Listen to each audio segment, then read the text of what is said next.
राज्य सरकारने सुरू केलेली लाडकी बहीण योजना आणि त्या योजनेचा लाभ घेण्यासाठी ठिकठिकाणी कागदपत्रे गोळे करताना ह्या संपूर्ण महिला भगिनी जी आहे ज्या ठिकाणी कागदपत्रे मिळतात त्या ठिकाणी गर्दी करताना पाहायला मिळत आहेत.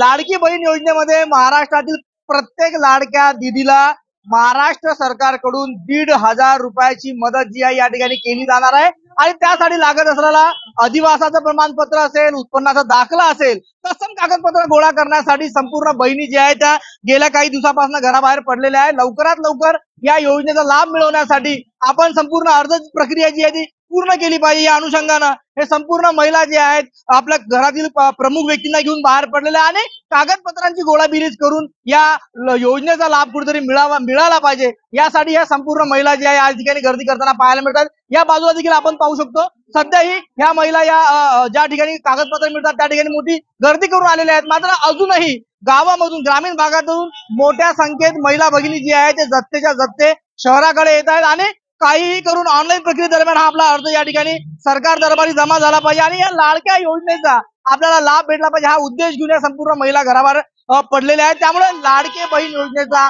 लाभ केव्हा मिळेल आणि किती महिलांना मिळेल हे देखील येणारा वेळ ठरणार आहे. मात्र मोठ्या संख्येत महिला भगिनी जी आज घराबाहेर पडत आहेत आणि या योजनेचा लाभ घेण्यासाठी आवश्यक जे कागदपत्र आहे त्याची जुळवाजुळव करताना पाहायला मिळत आहेत. प्रफुल्ल खंडार, जय महाराष्ट्र न्यूज, बुलढाणा.